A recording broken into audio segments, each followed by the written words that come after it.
our homeland. Who's your vice president? Bongbong Marcos. Why is Bongbong your vice president? Isn't his father... He was my #1 enemy.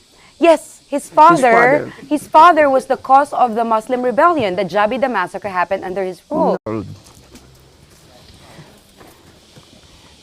You have the most colorful life in Muslim Moro history. I see.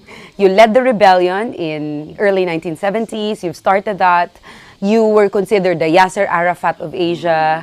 You were helped and funded by Muammar Gaddafi, and also to a certain degree Malaysia. You were and still is influential. However, you've started your life as a rebel. And in your 70s now, you are still fighting for independence. Are you not tired of it? You've been doing this for decades. No, I have promised my people, and also I have entered into some kind of a unilateral covenant with the Almighty God that I will spend the rest of my life fighting for the freedom of my people. There is no end to that. And I have already groomed my eldest son to take over, even when, you know, life would come to its natural end. And your situation here, where you have been under what we call self-imposed detention, there's a pending warrant for your arrest because they said that you were behind the siege in Zamboanga. Do you see this clearing anytime soon? I think the solution to this is forthcoming, inshallah. Because the people who connive and conspired to, you know, cause or bring about that tragic war are, I think, now in the process of coming to the end, politically. So you're saying you were not behind it at all, the siege in Zamboanga? Me? In 2013. They were accusing you of being behind it. You denied that you were behind that. I was in the mountains here in my camp, not here, in the other side of the mountains. I was absolutely cut off from that war. Here, we entrust all responsibilities, all decisions to our commanders in the field. We don't interfere because we don't like to commit mistakes in our decision. But you have control over the MNLF.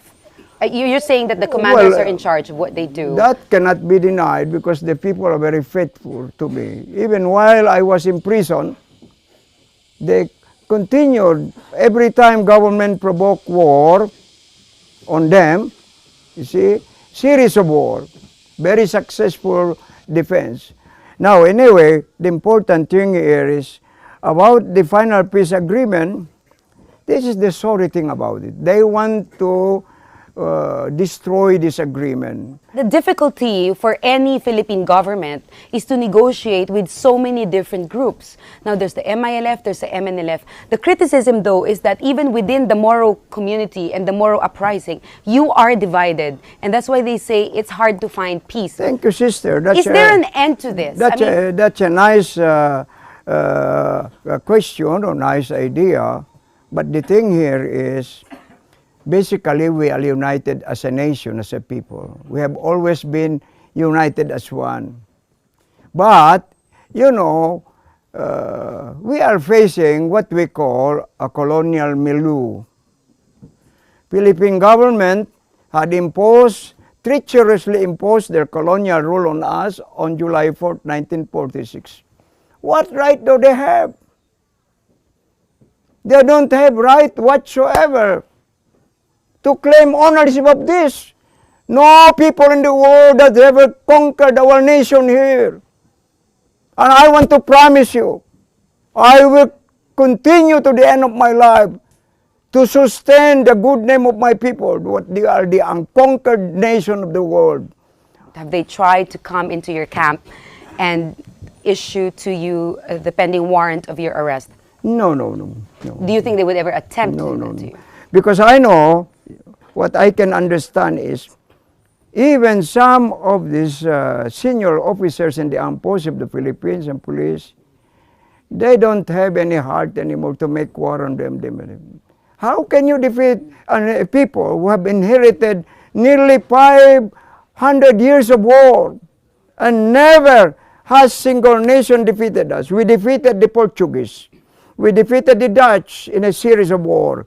We defeated the British. We wiped them out. We defeated the Americans. We defeated the Japanese. Now Filipinos. Can you imagine them defeating the Moros, the unconquerable people of the world? Impossible. How do you see your life in the next 5 years or so? You're not young anymore in terms of age. Real age is how healthy you are, how many wives you have. How many wives do you have? Well, I have, I think I fulfilled my requirements as a Muslim. How do you keep yourself fit? Exercise, and talk to my wives. They make me happy all the time, and my children too. How many wives do you have? Let me see. I have 4. How many children do you have that you know of? I have, 6 plus 3, that's 9. You see? Then I have 11 grandchildren. I will get tired only after I shall have won justice for my people. There is no justice here. There is no peace. There is no freedom.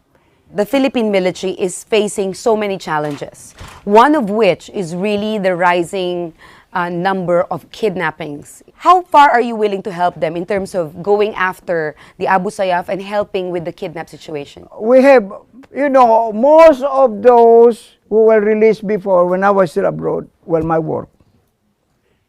I was pressured by the late King Hassan Athani of Morocco. So the release of those ladies from Spain, nurses, the release of some engineers from India, and also the release of the German, they were German-American citizens. I was behind all of that.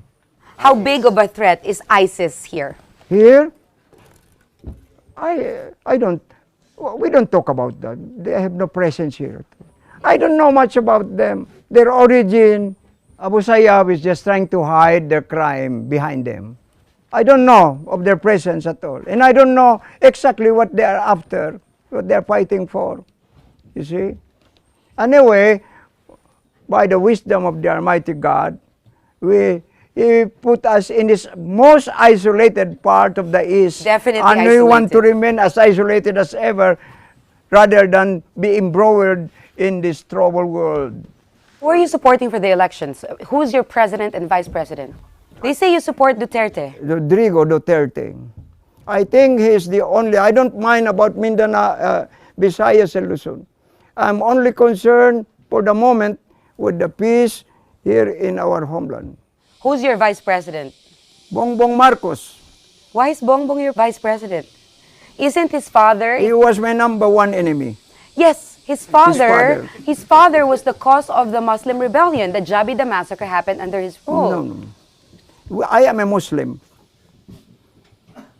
The fault of the father cannot be inherited by the son. Neither the father can be accused of the wrongdoings of his son. I am a Muslim. Allahu Akbar! Allahu Akbar!